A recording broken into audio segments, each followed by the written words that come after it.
Hal ini memang sangat menarik ya.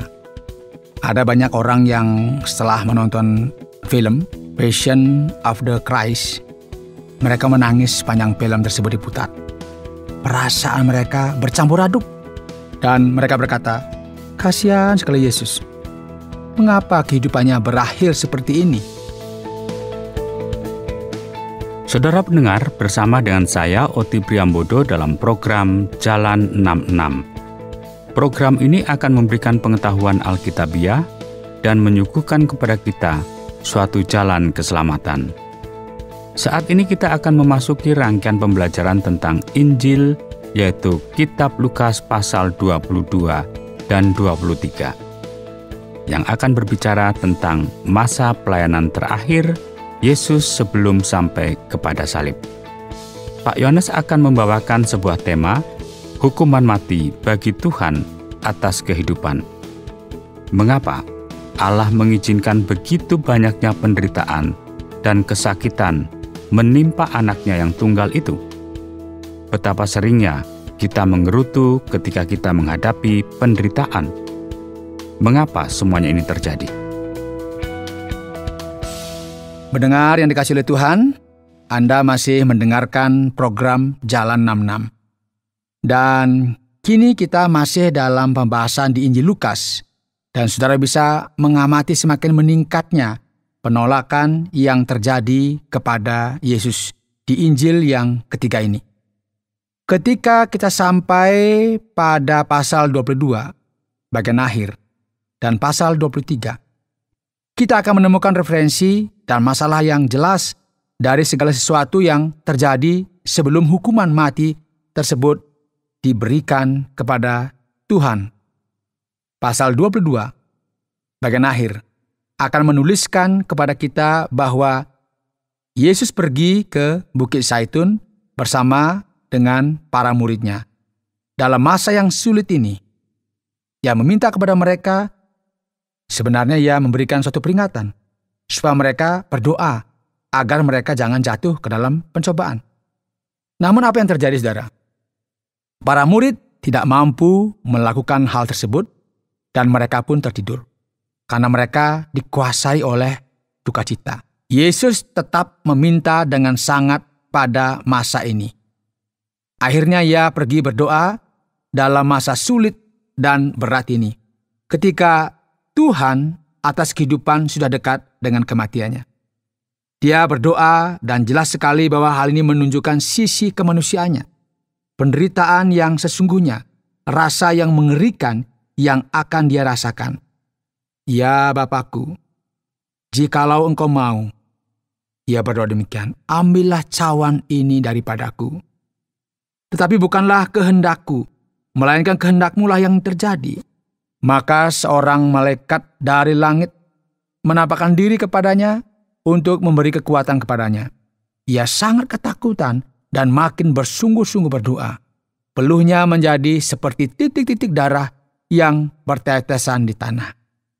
Pada masa susah dan masa penderitaan ini, Yesus kini akan ditangkap. Saudara perlu mengingat bahwa dalam pelajaran kita yang sebelumnya, kita mendapatkan bahwa Yudas dirasuki setan. Dan kini Yudas pun menyerahkan Yesus ke tangan musuh-musuhnya. Ia mendekat kepada Yesus, menyapanya dengan sebuah ciuman. Yesus kemudian berkata, Yudas, apakah engkau mengkhianati anak manusia ini dengan sebuah ciuman? Para murid kini menjadi khawatir dengan apa yang terjadi. Dan mereka berpikir untuk menggunakan pedang untuk membela Tuhan. Namun Yesus tidak terima akan hal ini. Sebagaimana dapat kita lihat di sini, hamba dari imam kepala itu akhirnya terluka oleh karena salah seorang muridnya yang mengakibatkan telinga kanan dari orang tersebut putus. Yesus menyembuhkan orang ini dan mengembalikan telinganya yang terputus ke tempat semula. Kini Yesus kembali menghadapi masa-masa sulit dan mengerikan. Dan Yesus berkata kepada imam-imam kepala dan kepala-kepala pengawal bait Allah, serta tua-tua yang datang untuk menangkap dia, katanya, sangkamu aku ini penyamun, maka kamu datang lengkap dengan pedang dan pentung? Padahal tiap-tiap hari aku ada di tengah-tengah kamu di dalam bait Allah. Dan kemudian Yesus menyatakan sesuatu yang sangat menarik di sini. Tetapi inilah saat kamu, dan inilah kuasa kegelapan itu. Kematian Sang Anak Allah, kematian Tuhan atas kehidupan telah direncanakan oleh si jahat dengan sangat matang oleh kuasa si jahat, kuasa kegelapan. Jadi Yesus ditangkap, dan setelah ini ia akan dibawa ke rumah imam besar. Pendengar yang dikasihi oleh Tuhan, mungkin masih ingat bahwa Petrus begitu percaya akan dirinya sendiri, kekuatannya sendiri, sehingga akhirnya ia berkata bahwa ia akan mengikuti Yesus dari kejauhan. Nah, ketika ia dekat dengan rumah seorang hamba perempuan yang bertanya kepadanya apakah ia merupakan salah satu pengikutnya, ia langsung menyangkalinya. Kemudian ketika seorang lain datang kepadanya dengan pertanyaan yang sama, Petrus pun juga menyangkalinya. Dan setelah itu seorang berkata bahwa ia adalah pengikut Yesus. Karena ia merupakan orang Galilea, Petrus juga menyangkalinya, dan setelah itu ia mendengar bunyi ayam berkokok.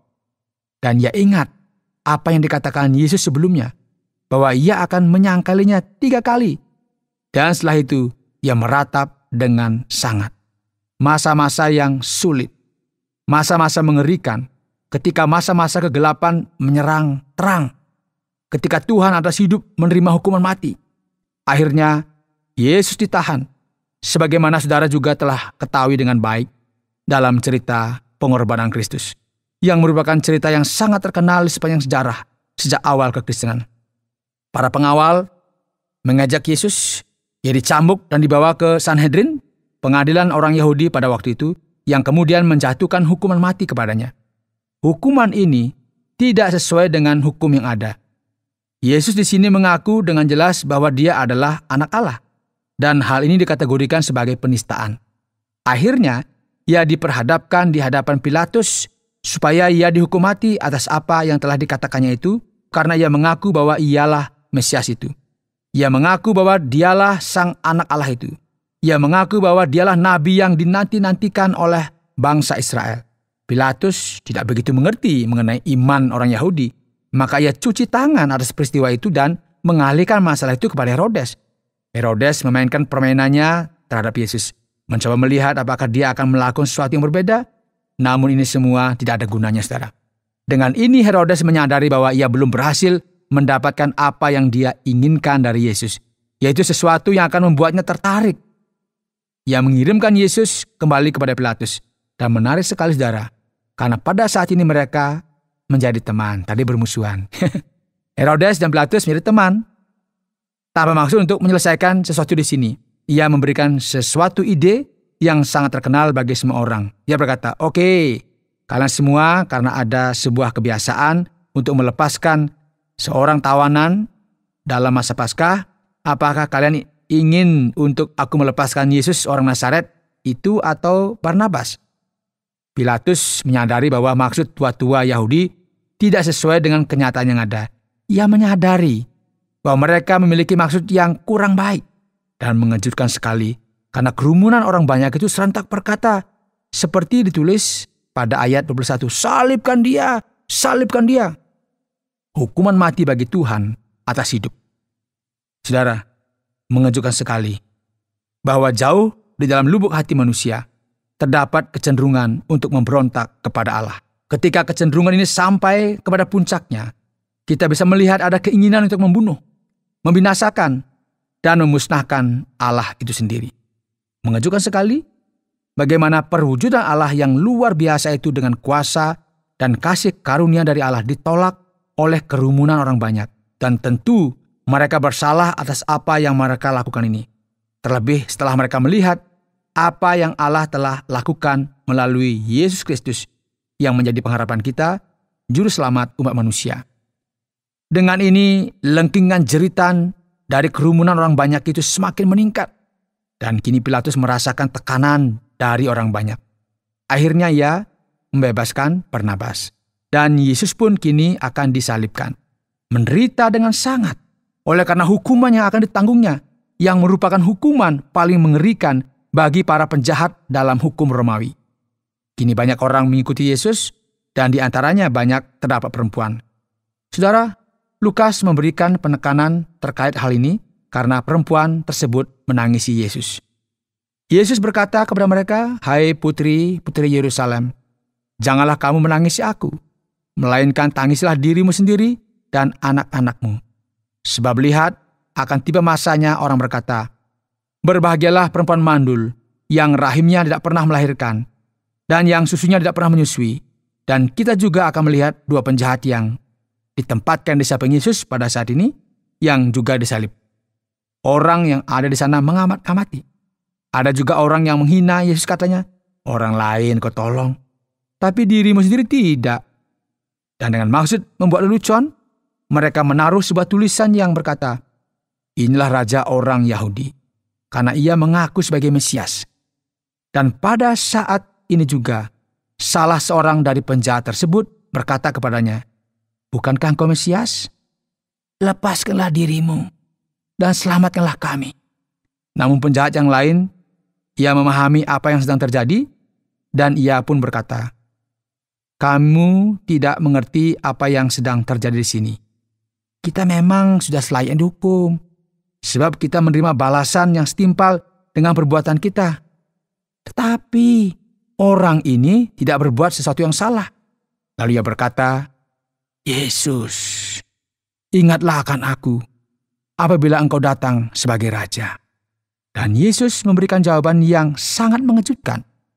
Kata Yesus kepadanya, "Aku berkata kepadamu, sesungguhnya hari ini juga engkau akan bersama-sama dengan aku di dalam Firdaus." Orang jahat ini, seorang pencuri, seorang yang dihukum mati, menerima keselamatan oleh karena apa? Percaya kepada Kristus menjelang kematiannya. Dan dia telah menerima sorga dengan suatu garansi pada saat itu juga. Dan sang anak Allah, Tuhan atas kehidupan, menerima hukuman mati yang mengakibatkan bencana alam. Ketika itu hari sudah kira-kira jam 12, lalu kegelapan meliputi seluruh daerah itu sampai jam 3.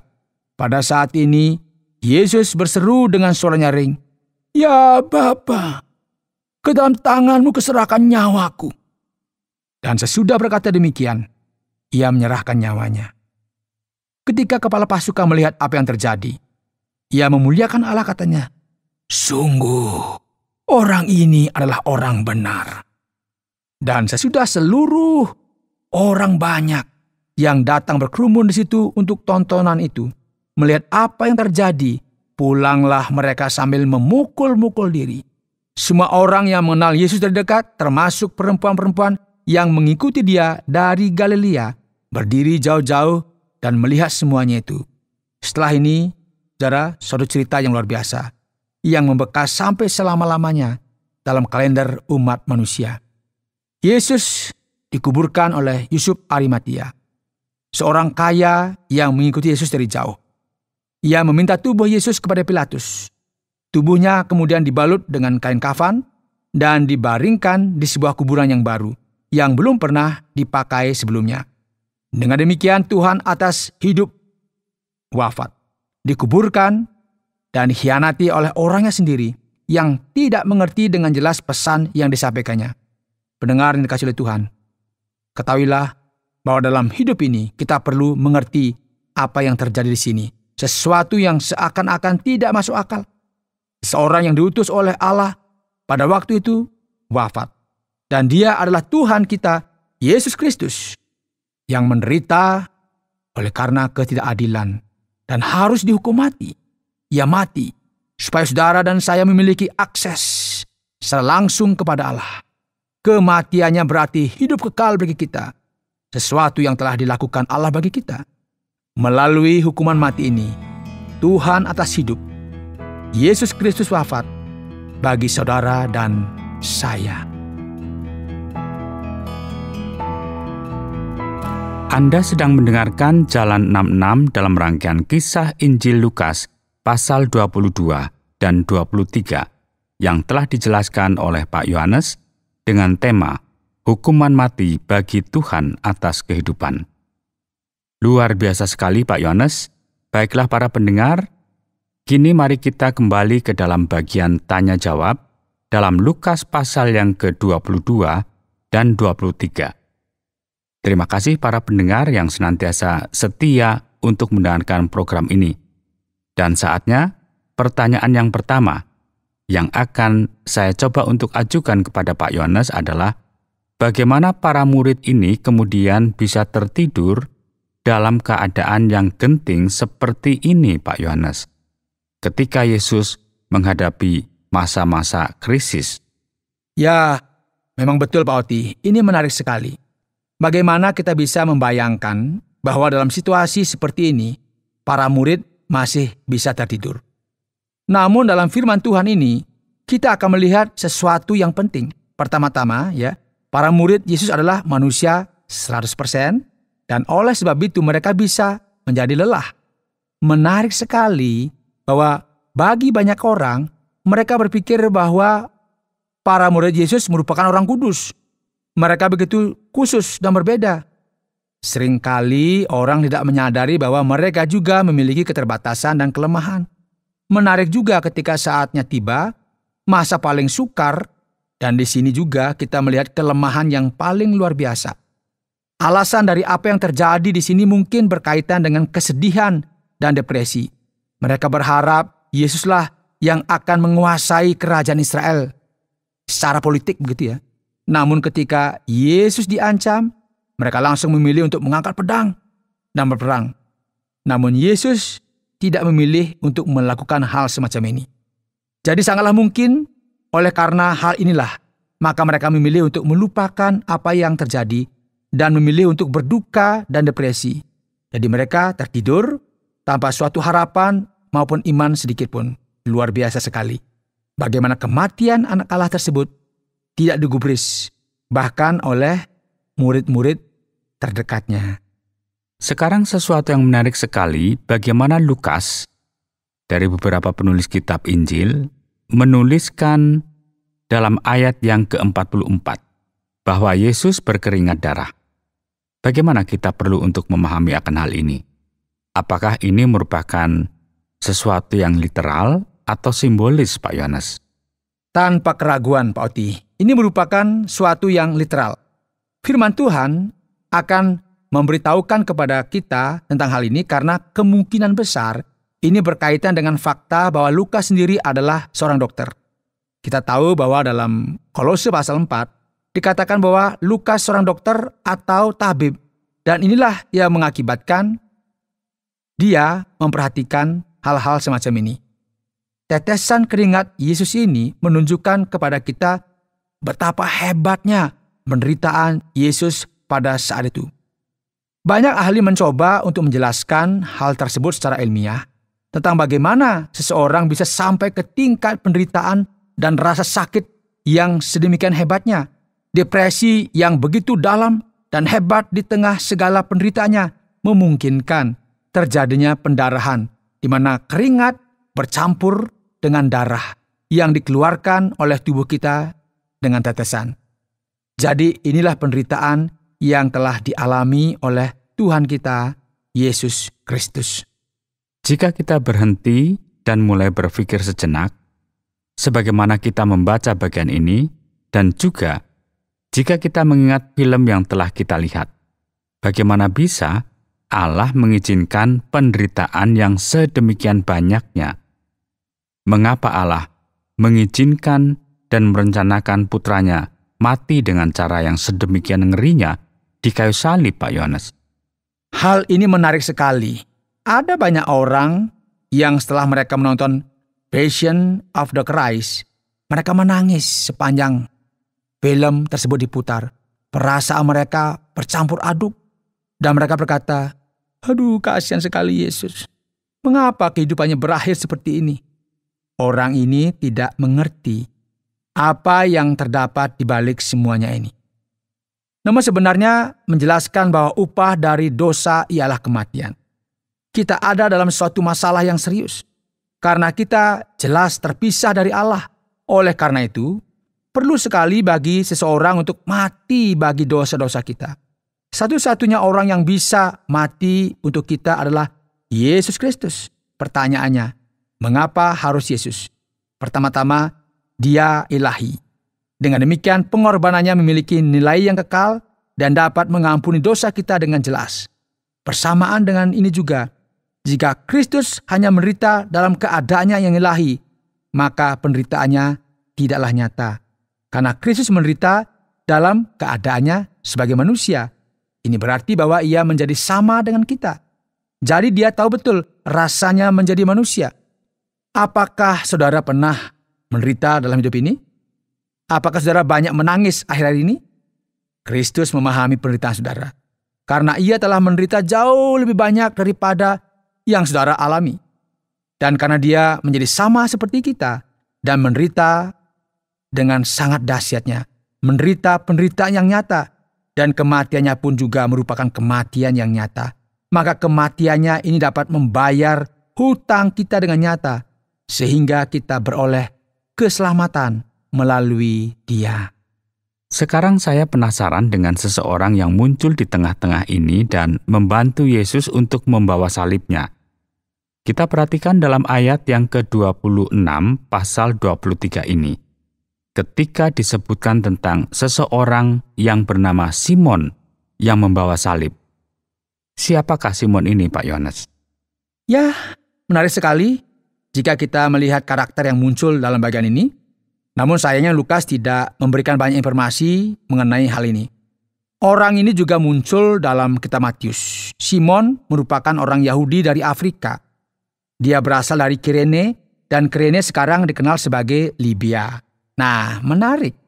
Dan sangat mungkin hal ini dituliskan karena mereka akan menjangkau daerah-daerah dan bangsa-bangsa baru. Simon merupakan seseorang yang agak terkenal. Dan dia merupakan seseorang yang membawa salib Yesus. Dan oleh karena itu, namanya menjadi dikenal di dalam gereja. Anaknya juga akan disebutkan di kitab Roma. Nah, ada satu detail lagi yang Anda sebutkan tadi, dan ini sangat luar biasa. Setelah semua penderitaan dan rasa sakit yang dia alami, masih juga ada orang yang beranggapan bahwa Simon dari Libya inilah yang memikul salib. Dan mereka mulai bingung akan hal ini, karena mereka menyangka bahwa Yesus tidak melewati saat-saat sulit ini. Ini aneh dan tidak masuk akal. Karena jelas sekali kita melihat bahwa Yesus memikul salib, dan Simon hanya membantunya pada saat tertentu, di saat rasa sakitnya mulai memuncak dan menyiksanya. Semoga ini semakin jelas bagi kita semua. Jadi, kini di Kalvari, Yesus ditempatkan di antara kedua penjahat. Bagaimana mungkin seorang penjahat dapat diselamatkan dan masuk ke surga hanya karena orang tersebut mati di samping Yesus? Apakah orang tersebut ke surga atau kemanakah dia? Sebetulnya bukan karena ia mati di samping Yesus. Karena jika demikian maka penjahat yang lain pun akan diselamatkan dan tidak ditolak oleh karena dosa-dosa. Penjahat ini menyadari siapakah Yesus sebenarnya. Dialah anak Allah itu. Mungkin sekali bahwa dia telah mendengar tentang Yesus, dan pada saat ini juga ia menyadari kebenaran itu dan ia bertobat dari dosa-dosanya. Dan dalam Injil yang indah ini, dan memang ini akan kita tekankan ulang, ketika seseorang bertobat dari dosa-dosanya, tidak peduli apa saja yang telah mereka lakukan di masa yang lalu, apa saja yang telah mereka lalui, mereka diampuni dengan sepenuhnya. Penjahat ini pun menerima keselamatan yang sejati. Jika seorang penjahat saja mendapatkan kepastian semacam ini sebelum kematiannya, ya maka saudara juga memiliki kepastian ini dengan iman di dalam Kristus, Juru Selamat kita.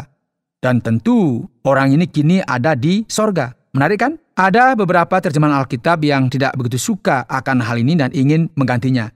Namun kebenarannya, Yesus berkata, "Aku berkata kepadamu, sesungguhnya hari ini juga engkau akan ada bersama-sama dengan aku di dalam Firdaus." Jadi, ada suatu jaminan keselamatan dan kehidupan kekal di hadapan Allah. Dan sebelum kita selesai, saya ingin bertanya tentang satu hal, Pak Yohanes. Dikatakan dalam firman Tuhan di sana bahwa tirai bait Allah terbelah menjadi dua. Bagaimana kita bisa menjelaskan akan fenomena ini? Tentu ini bukan merupakan suatu kebetulan, dan ini tidak dilakukan oleh seseorang juga. Tirai tersebut secara ajaib terbelah menjadi dua. Tirai tersebut merupakan pemisah antara ruang kudus dan ruang maha kudus. Ini menunjukkan bahwa melalui Kristus, kita memiliki akses secara langsung kepada Allah. Kini, kita dapat menghadap kepada Allah dengan penuh keberanian dan penuh pengharapan, karena Ia akan menerima kita. Tirai ini terbelah menjadi dua, dan ini secara khusus berarti bahwa kini melalui Kristus, kita dapat datang secara langsung kepada Allah tanpa perlu seorang pengantara, yaitu imam, yang merupakan seorang pengantara antara Allah dan manusia. Kitab Ibrani mengatakan bahwa hanya ada satu pengantara antara Allah dan manusia, yaitu Yesus Kristus, Tuhan dan Juru Selamat kita. Wah, sesuatu yang luar biasa sekali Pak Yohanes. Terima kasih atas semua jawaban yang sudah disampaikan. Dan kini, mari kita beranjak ke bagian kesimpulan. Pendengar yang dikasihi oleh Tuhan, dalam program Jalan 66, kita telah belajar bagian akhir dari pasal 22 dan pasal 23. Dan kita semakin dekat dengan penghujung dari kitab Lukas ini. Hukuman bagi Tuhan atas hidup. Inilah tema kita hari ini. Sekali lagi, setelah kita belajar dalam kitab Matius, Markus, dan kini dalam kitab Lukas, kita telah melihat bagaimana Tuhan Yesus ditangkap, diadili dengan tidak adil, disalibkan, dan mati. Oleh karena dosa-dosa kita, supaya kita mendapatkan keselamatan. Pendengar yang dikasihi oleh Tuhan, kematian Kristus seolah-olah merupakan perbuatan orang Romawi. Sesuatu yang sepertinya normal-normal saja. Namun demikian, Allah sendirilah yang sebenarnya merancangkan semuanya ini, supaya saudara dan saya mendapatkan hidup yang kekal. Saudara pendengar, karena waktu yang tidak memungkinkan, kita akhiri program Jalan 66 kali ini. Apakah saudara ingin mengetahui terlebih mengenai kehidupan dan pengajaran Yesus?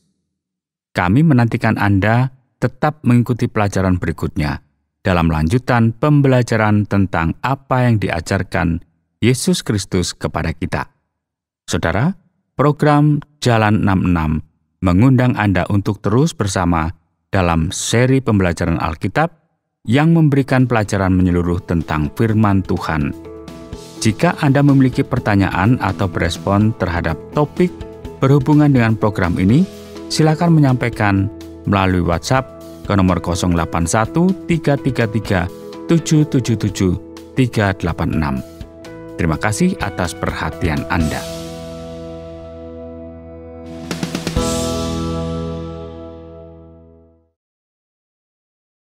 Terima kasih Anda sudah mengikuti program kami. Jika Anda diberkati, jangan lupa like, komen, dan share supaya Anda tidak ketinggalan setiap program terbaru kami.